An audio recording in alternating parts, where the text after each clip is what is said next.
What's up, guys? Welcome to the Fade Podcast. I'm your host, Juan Adams. Amazing co-host here, Dr. Jeffrey Chavez. Yeah, that works. Can't fuck that one up. And then we have a fresh off of a knockout victory over BKFC's number one contender in his weight class. And past world champion. And past world champion, former world champion. Yeah, he beat that guy up, beat him to crap. Expecting father. Here we have Bek Usmonov. Yeah. Yeah, hello to everyone. Yeah, my name is Bek Usmonov, and yeah. Yeah, the funniest thing, I cornered him like almost every time. Yeah. The funniest thing you'll ever do is when he walks up to you, he's like, "Hello, my name is Bek." Yeah. It's that total. Hello, my name is Bek. It's like, pretty sure they know your name. You got to sign so much paperwork for those things. So, walk us through that fight, man. How was it? Yeah, it's a little bit over 2 weeks already. It was in February. And Black History Month. It was really good fight. It was fast, and I had this plan with Wink. I was working with him, and we was expecting he will come like that fast, and then we just will throw like some good hooks. First, somehow I landed jab, and then after that he started coming and bum right one, and he got like first knockdown, and after that I understand I need just keep a little bit distance, and then throw more like surgeon like pointly punches. And then it was good combo, like cross, left hook, cross, and then he was like over. And then referee stopped it. Yeah, he was champ, and my opinion, BKFC or like overall, other people was thinking I would be like easy fight for him. He can win and then go for title. Right. But we just smashed him, and then I think now we have a really good place in that division. Where me, Jeffrey, and think looking forward to fight for another couple fights. Maybe after that belt, maybe one more fight and then belt. We'll see how it will go. Well, I talked to Nate Shook the weekend, Monday after the fight, and I told him, I said, hey, what's up with this? The guy that he just beat dropped from the number one contender to the number two contender, but Bek is still number 5. Yeah. And he goes, oh, it's an outside source. I said, well, just line these guys up. Why don't you we'll just line them up. Line the first one up. We'll line the first ranked guy up who has his record, the guy's record, his opponent records are 1 or 2 and 16. The guys he's ranked number 1 in the world. His opponent said he's ever fought, all their combined record is 2 and 16. Oh, I said, line them up. We'll if you want us to, we'll knock off him. We'll just go back down the road. We'll take Tim again. But this guy here, man, he's a different animal. You watched him when he fought that 55-pounder, right, or the 50-pounder. Yeah. Jeremy, on right? 1 day's notice. Yeah. Right. And you've naturally fighted what? Your normal weight class is 135, right? Yeah. Now I'm 150, maybe 153. Yeah, but I mean, to fight someone cutting to 155 when you walk around at 150, 153. Yeah. That's insane, man. Yeah, that was a very close fight. And in the after the fight, we was talking with Jeffrey, and he's like, he was punching to their bodies. And it was first fight, and first like day notice, like 1 day before, like I was like, against Jimmy Rivera. Yeah, I was like, okay, I'll fight no gloves. All right, fine. Yeah. And then and it was good experience. We jumped the cage. He put so much damage on Jimmy Rivera. I mean, like 3 rounds or 5 rounds. He just put so much damage on him. He literally cuts. Jimmy Rivera's face was just mangled. We don't know how he won the fight. And the only thing I can think of is that he clinch boxed. You get that clinch boxing, and he was just punching his head. And every time they'd get close, Jimmy Rivera would clinch and then just touch his body here and there. It really wasn't much. Yeah, man. It's weird how they score these things sometimes. I mean, I know, bare knuckle is a different beast. Also, like that. That now. Yeah, that's 2-0. 2-0. Yeah, that first time you get hit with no gloves on, most people are like, "Oh fuck." I remember when it happened to me. I'm like, "Oh, yeah, just like I remember it." Like from the street fighting days. But yeah, it's different, and the scoring is so weird because like you want to work the body if you have any like MMA boxing background, but in there, it's dangerous because literally any punch can end the fight. Yeah, they can just throw an uppercut. And the crazy thing about it is clinch boxing is all about being able to wrap and hold them tight. And in MMA, or even in boxing, the minute you clinch, you get up against your cage in MMA. But in boxing, once you clinch, there's only maybe 3 to 4 seconds until they break you up. Right. And so clinch boxing, I mean, you could be just pummeled while you're just and think you're winning just because you maybe do connect more, but that's kind of bad thing. You know, guys, I want to tell like this. One thing, Jeffrey helped me a lot. When I came first time to States, we was always hanging out with him, and then I was spending with Jeffrey a lot of time at his house, and we was watching my opponent fights. And we did exactly same like week early, remember? Yeah. And you told me like make like a little like triangle. Just make a little triangle Yeah, like that. I was planning to do that, but it's not a big deal. Other main thing, it helped me a lot. How he mentally helped me for that, you know, like I was like, oh, watching with him, yes, I'm again with Jeffrey, because he's always traveling, you know, and then usually like couple days before the fight, he will spend time with me, and I'm like, okay, I'm good now, I'm ready, I want to kill someone now, and then we spend a little bit of time, we watch the fight, and I mix it up, you know, 2 plans, his and then mine, and then Coach Wink, and then somehow I understand he will come fast and bam. And if you saw Jeffrey, I didn't hold his neck in like triangle, but uppercuts was clean. Yeah, your uppercuts were clean. Yeah. Well, because he came crashing in. Tim Richardson came crashing in, just like we thought. You know, we did like Coach Wink did an assessment, I did an assessment, and then Coach Wink did a plan with him. I did a plan with him, but our plans were merged together. And when we sat down the night, like it was the day before the fight, we were watching the videos and we're like, okay, we all agree he's going to come crashing in. What do? Straight punches and uppercuts. Yeah, and that's what he knocked him. That's what he knocked him down. And then he knocked him down twice in the first. Knocked him down twice right away because he went down and he got back up and he hit him again with an uppercut, dropped him back down again. And I thought they were gonna take a point away from him because it looked like he hit him when he was down. But when you see it in slow motion, he was. Yeah, no, it's weird like that, and the game plans are so different because like. It's a smaller ring. Yeah, very Did you see how small that one was? Oh my God, that's very. I fought in that one. I fought that's that true. one. That's I fought in that one for my first bare knuckle fight, and like it was weird because when they're looking to sign you, like, yeah, we want to see, you know, if you can move and hit while you're moving, and I'm thinking like once I stepped in the ring for my first bare knuckle fight. Like where am I gonna? Where am I gonna move? Like, I gotta know where to move. Well, there's no movement here. And then my opponent, I think, was 3-0 in boxing, so I was a little nervous for that one. My second one, he was 2-0. That second one had a good jab. Your second opponent had a really good jab. He got you in it a couple times. Mine was better. I don't know about that. Hey, bro, I had 1 stitch. He had 15. Okay, yeah. Calm it down. That was like 2 giant men. Like you have the Bohemians. So Bek, I one of the things that your education is more than most people. If you know he's educated, you know he has several degrees. Oh yeah. Yeah. So I started like from law school. I was like 18. Wow. No, little like 19. First, when I done the school, they sent me to army because you have to go for 1 full year. And I spent 14 months, come back and start law school plus like sport management in 2 like university places. And I was mixing up and then doing like online through like Zoom with teachers. Yeah. And then back to Russia again, from Thailand go to Australia, and in there I was like a little bit like learning about management, started like learning English, all that stuff. Now I have a like bachelor degree for sport management, and in the 2.5 years like law degree where you can understand like basic things. They have. You know? He's got. When I got it, when we were doing his application, I freaked out when we were doing his application for the Ultimate Fighter, and he sent me all his degrees, and I'm like, these are like degrees. They're like not high school anymore. Yeah. And he's got like law degree, a sports management degree, and then he's got the bachelor's degree. I'm like, he just keeps going to school, and now he's at Arizona State right now.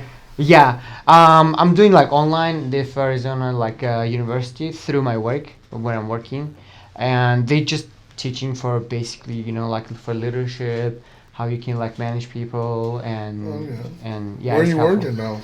It's Starbucks shift supervisor. Oh, you're shift supervisor at Starbucks. Hey, that's good. You get to schedule and train. Yeah, and making some coffees and running the floor and overall kind of most of the time I'm doing like managing. Which Starbucks is just over here? The one right over here. Yeah, like, man. Every time I go to that Starbucks, I'm hoping it's Bek, and it's always like one of the trans workers there, bro. Same thing with Jeffrey. He will come. Yeah. I go there. I'm like, he never works. I'm like, he never works.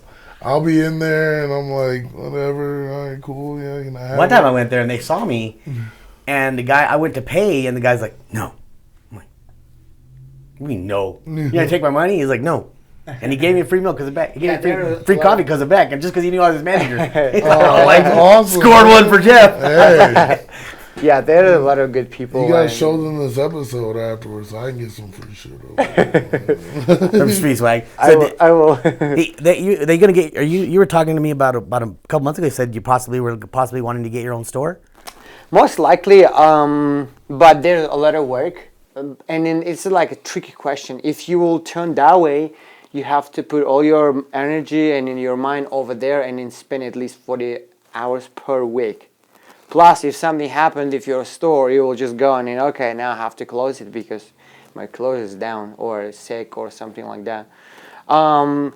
This option now, probably I will see if it's good or not because PKFC coming and already here and and if we'll fight soon, I have to spend time more at the gym. Plus, baby, and I'm like maybe I can a little bit later to like I can apply for SMs like assistant store manager first, and then maybe near future I can do something with having own store. Is it a pretty good company? They treat you pretty well. Very good. They paying for maternity leave. They paying for my insurance, and I'm getting now $20 almost $20 per hour, and now I'm trying to do like 30, 35, sometimes 40 hours, which is good.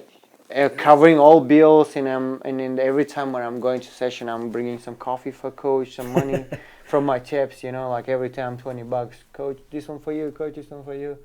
Well, that's important because I drink Starbucks. I'm like, I got the app. Everywhere I fly, they don't have Starbucks. I rate the airports by their Starbucks. If you don't have Starbucks, you're not a real airport. Like Albuquerque, you're not a real airport. No Starbucks in there. But I go Starbucks. You always hear people talking smack about Starbucks. Like, yeah, they have their belief system, but I mean, when it comes to like how they treat their employees, that should be what it counts, right? Yeah. That should be how they treat their employees. I'm about quality of coffee. Yeah, they're like a second wave coffee place. I'm a third wave coffee enthusiast, right? So I'm a little bougie with my coffee. I don't really drink Starbucks coffee. But their food is good. But when you're on the go, and you have to stop at an airport, you're going to have one or two types of coffee. You're going to have really bad coffee or really good coffee. But you can never tell until you buy it. Because you get into Phoenix and you're in Terminal A, and the only thing you have is that black bean coffee. It's terrible. But then if you just walk to Terminal B, which is another 15-minute walk, then you can get some Starbucks. Yeah. And I know what I'm going to get. I can get a Starbucks unless you go to a grocery store. But if you go Starbucks, that's why I like Starbucks. It's not that I don't like the best coffee, because we go around here in Albuquerque. Like when we go to the coffee shop. Have you been to the coffee shop? Yeah, that one. That coffee is just so good. Zindo. Yeah, it's so good. Zindo, but you can't get that kind of coffee everywhere. You can't. No, just here in downtown. No, you can get it. I mean, there's a few spots out here that do third wave coffee really well. Denver has some pretty good coffee spots too. Cali, of course. There's a few out in Houston. That's where I started my coffee aficionado journey. Wait, so did you meet your wife at Starbucks? No. She came from Russia, and we meet each other in Denver. Oh no, I'm wrong. Not Denver. Met her in Dallas. Dallas. I was there. Yeah. She stole my VIP pass. Because I was commentating for Peak. Yeah, that was so funny. And she came in. He's like, "Hey, can we borrow your pass? I want to get this girl in." I'm like, "Beck, you don't." Yeah, and then he was hitting on my daughter. I'm like, "Oh, that one is another story." Little horn dog. It was a year early, and we tried so many things, but it's okay. And then I saw her first time in Dallas. And in like month after, we just together moved to the gym.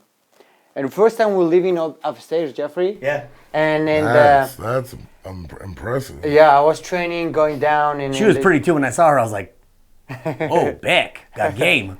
Beck got game." I mean, not that my daughter's not pretty. My daughter's beautiful, but I'm like, I'm not commenting on either of those.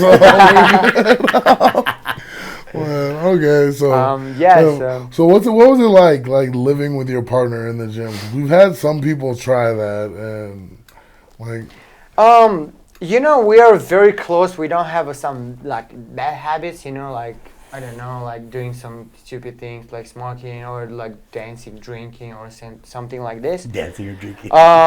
But we are very close for hiking, you know, like some good active things, you know, like she's going to yoga, and then I was going like with her to hot yoga, but now I stopped it because I'm really busy, you know. I'm going to work and in training and then doing some stuff.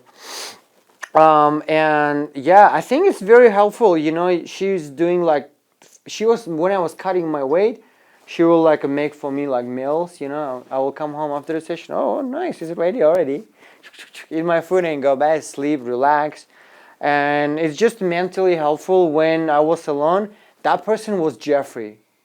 I'm like, God damn, I want to some. I was his wife. I want some energy, you know. And in the Jeffrey, camp wife. I will just go and then talk with Jeffrey. He will buy coffee for me, and we'll talk about something, and my mind, you know, refresh, and we'll do some things, and then we'll drive somewhere together.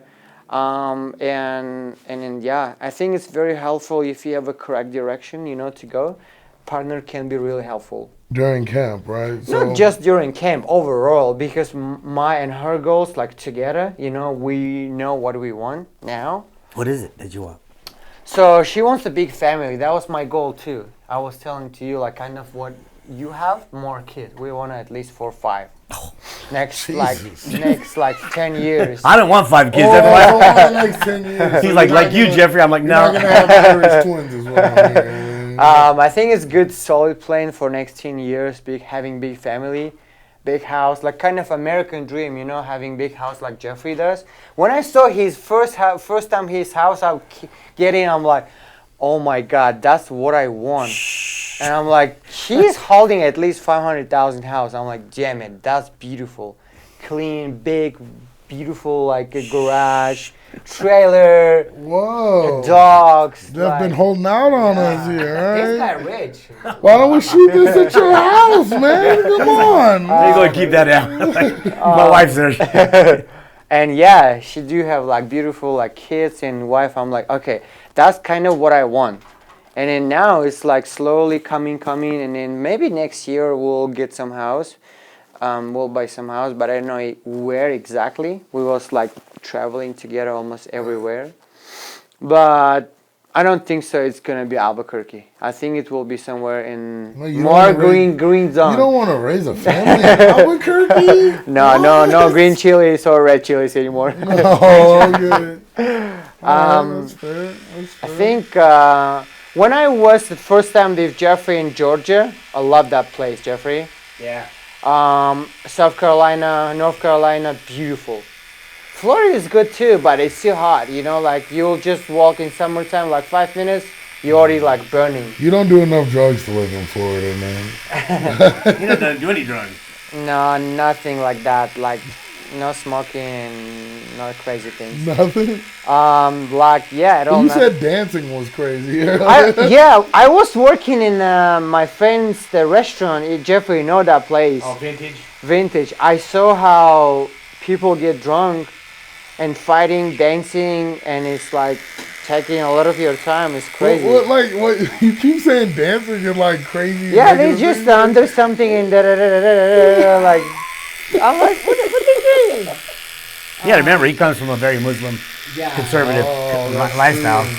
Yeah, and then I was in a huge family. So my grandmother and my grandfather, they had and still have at least my father, his brother, sister, brother.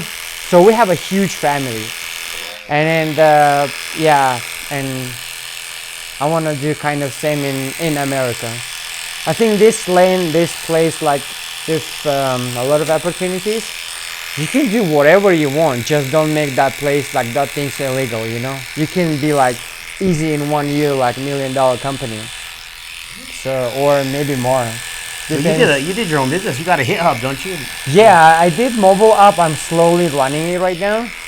It's not easy because you have to put some money for marketing, buy some ads, you know, like advertising well, and just run through social media. It's costing money, but I'm slowly putting my energy and time, my financing we'll see how it will go soon. Now I'm updating it, so it's good. And Jeffrey helped me to open LLC, and through LLC I bought a car for financing, and then now that credit score like almost 750 or 60, which is good. And Dude, that's like 1,000 for a fighter. Yeah. All right. Most of these fighters got negative credit scores. yeah, and then this will help me to get a house probably next year, to live low interest rate, and then so yeah. No, that's cool, man. I don't know, 4 or 5 kids, that's still blowing my mind. I think it's bro.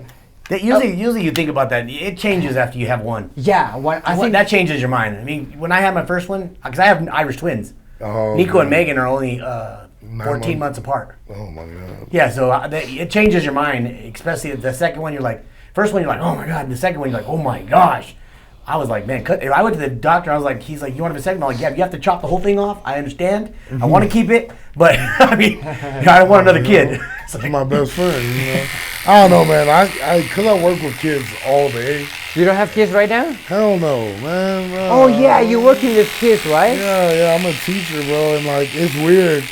Every job I've had with kids, like I'll drive by the clinic afterwards, and I'm like, yeah, man. I'm thinking, I'm considerate. Like literally every day after work, I have a crisis of whether to get a vasectomy or not, because those kids, man, they wear you out, and it's different when it's other people's kids too. Like they bad as hell, and then they act different around you than they do around their parents. So. It's just different. Who knows, someday. How old are you now? I'm 33, man. I'm 33. Good age. Start it now. I gotta find. It's not Gotta find the kid. right girl, man. Yeah, it's like it's different. Like you got an export for a wife, right? Exactly. I'm gonna have to buy domestic. And I don't really. The domestic version is just. The craftsmanship isn't the same if you know what I mean. It's just, Don't go to Thailand, get one. I just got back from Thailand. Meet a Tanya that used to be Tony. Bro. I can't say about Thailand when I think I'll get canceled right now.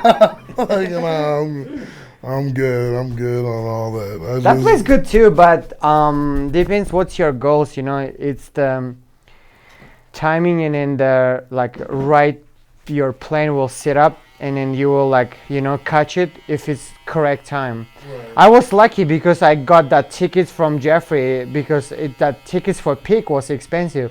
I told to her, I'm gonna buy tickets for you and you can come. And I'm like, damn it, I need now to buy tickets. And then, hey Jeffrey, can you give me your ticket for Peak FC in Dallas? And then I got that ticket from Jeffrey, and then I give it to her, and then I saw first time her, I'm like, yeah, I think she's good in it. Yeah, and then I felt it. I'm like, I'll just start talking and we'll see. And then, like a month, and then, okay, she can come to now Albuquerque. Oh, wow. And she packed all her stuff, and then they took everything, and yeah. The first time I met her, we were in the coffee shop, and she was sitting there, and she had her hair all braided like a fighter. And I thought, I've got a new female fighter. I didn't even know it was her. Because when I met her, she was all prim and proper, had long hair, all, hello, how are you doing? And then all of a sudden, she's like, what's up? Like, she got him. Yeah, she improved her English right now, and then at UNM. She's at UNM now, and plus working. So we've talked about your goals, like the family goals. We talked a little bit about your fighting, your education, and all that. Where all have you fight? Because I know you had your experience on The Ultimate Fighter. Yeah, right? Thanks for Jeffrey. Yeah. That was good experience. Of course, I lost that fight because it was like big guy, and then it was fight of the season. My opinion was, even I lost it, they will give me chance to show my skills again. But we didn't receive any calls or any invitations, and then our plan was like, okay, we have to change something. And then we accepted fighting LFA, which is a really good organization. And somehow I lost it by decision, and that guy, if I fought, he just was holding me. And in the second round, I think I knocked him, right, Jeffrey? You elbowed him after the bell. Yeah. So it was like, like unpredictable situation, like boom, and he just recovered somehow, and then come back, and in the third round, take me down all 3 rounds. and he was just holding He me. just laid on him. He was laying prey guy. He just, So do you think you're gonna stick with MMA or just stick with the BKFC stuff? Really good question. I think we'll see how it will go. I will talk with my manager, with Jeff, and I think for now it's a good point to do a couple of fights in the BKFC in same division and deserve like good wins. And when my contract is over, we can negotiate already for a better one and then do title shot, you know? But if time will come and they will say, okay, Bek, we want to give you next 2 months like title shot, maybe we'll get it, but depends against who, you know, like, and we'll see how it will go. Now I know that guy from Cuba, he's champ, but can he fight soon? That's a big question. Right. And then we have options. If something will come from UFC in, I don't know, 125, probably. that's his natural. His fight weight's 125. So yeah, for 135 for UFC, I'm very small, to be honest, because I can see how other guys at the gym like 135, like Dan, and then bigger guys 135, like cutting like at least like 25, 30 pounds. I'm like, damn it. Yeah. So yeah, we'll see. We have options, which is good. Right time will come. And so you're still training MMA and other things? Yeah, I'm going to 1 or 2 times doing some sparring and conditioning, staying in shape, you know. Other than that, yeah, just I think I'm ready. If some MMA fights will come, good ones, we'll take it. Right. But you're not just gonna accept any fight against Yeah. Because it's not worth it, I think. Me and Wink have been really picky on his fights since the Ultimate Fighter, especially since everybody wants to fight him, but they want to fight him at like 150 or 145, and it's not even fair to him. Yeah. Because he's small, but they're like, well, he wins at those weight classes. Yeah, but there's eventually that power is the weight's gonna get there. He's gonna run into somebody that's got just a lot of power. Yeah, no, that's definitely different. So yeah, for now like this, chilling, working, waiting for baby, trying to invite to Jeffrey have coffee. He's always somewhere. Yeah. I guess he's gonna put me on the Jeff spot. giving you the runaround over there. Yeah, that's crazy. How is Jeff gonna babysit for you? Me and the wife will babysit for him. I think, of course. I think Jeffrey and Cindy will help me. Maybe after 2-3 months, you know, I can just come. Hey Jeffrey, now you have grandkid. Yeah. He heard me saying I wanted a grandkid. Spend a little bit of time. I'll see you tomorrow. Not tomorrow. Wait a minute. Dude, no, my brother just got married, and like my whole family is like, "You're the only one that's not married now." I was like, "Well, hey, find someone that can act right. We'll see, bro." My grandma, she wants great grandkids now. My mom's dead, so I don't got to deal with pressure from her. But it's my grandma and my aunts. They're blowing my shit up right now. So I don't know, man. That's interesting. How do you think that's gonna affect your fighting? Do you think it's gonna? I don't think so, brother. A lot of people was saying like this or tell me, "Oh, now you will have baby and you're not gonna fight anymore."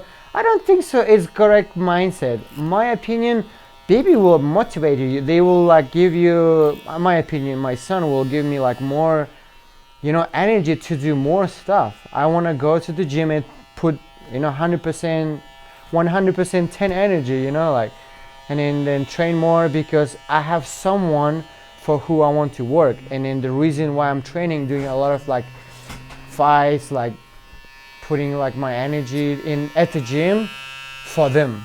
And I'm like, yes, it's probably good. And I don't like taking my wife to my fights. I don't think so. It's worth it. It's not me. They're only Jeff and then Coach Wink. That's it. This time was Misha with us, which was good too. He was like helping in the Russian language, but usually just Jeff and Wink and no one else. I don't want to see nobody. Even my wife. Ugh, stop. I'm seeing you every day. Yeah. I see you every day. Oh man. Well, we're not gonna cut that. You're gonna cut that part out. So how does it affect you when we have like a bunch of teammates on the same card? Because I know my last fight with BYB, BKB, Yeah. like it was rough seeing our guys like losing, and Yeah, then I'm yeah. in the back, and it was bad. Like who is it? Who was there with me? It was Bart and Cody. They were like trying to tell me a game plan, and I'm like, you know what? No, fuck that. I'm like, fuck that. This is what we're gonna do. I'm gonna walk him down and punch, and one of us is gonna go to sleep. Like that. Exactly. That's the plan. Yeah, yeah, yeah. Yeah, that's a solid, like, I call it emergency plan like that. But usually I have a like solid plan. It's good. If something, I have A, B, C, D, and like these plans. If I have A, if it's not work, if it will not work, I have always B.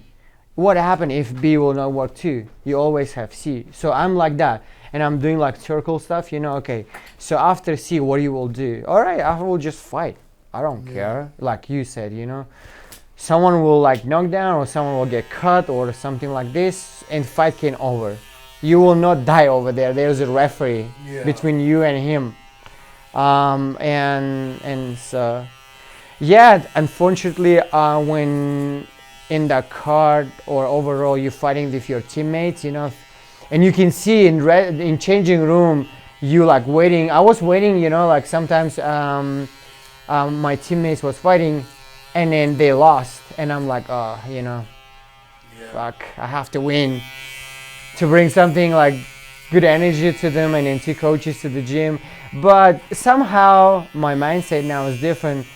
Everyone is different. Everyone like in crack spot. If he lost, it's mean he do have reason for it. Right.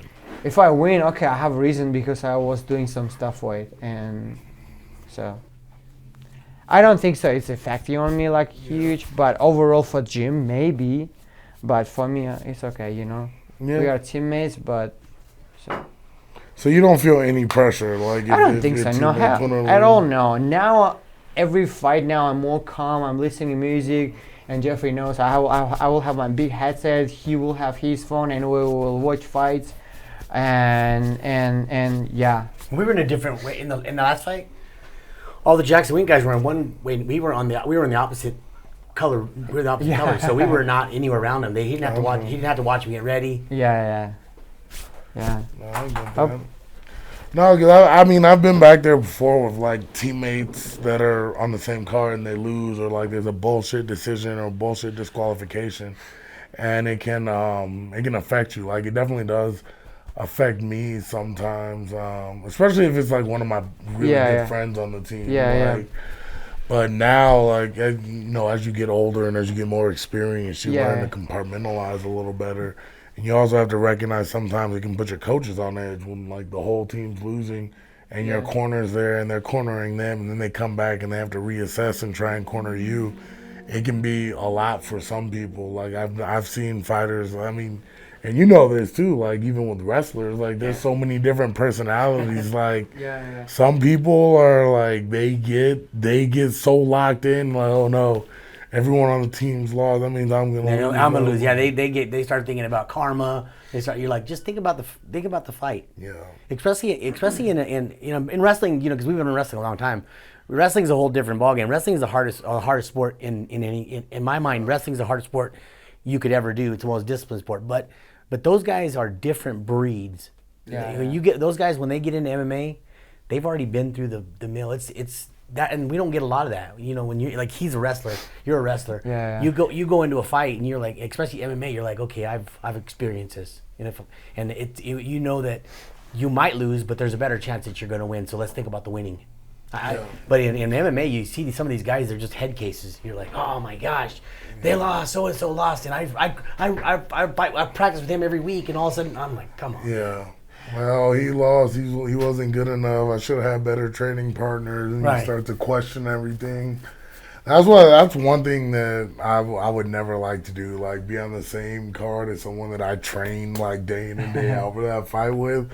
Because like your fates are intertwined at that point, man. Also, I think this one, what you were talking about, guys, it's not the main reason. Of course, it's a good point too. But my opinion doesn't matter. Like your teammates over there or overall any like these situations. I think your confidence number one. If all my teammates lose and my confidence going down, no, not at all. I have this mindset, okay, be confident, what can happen? If something crazy will happen, referee will stop you. Right. But you have solid plan, just follow it, because you already your body ready for some unpredictable movement stuff, and you're like, okay. That's what I watch you fight. I always like, your last fight.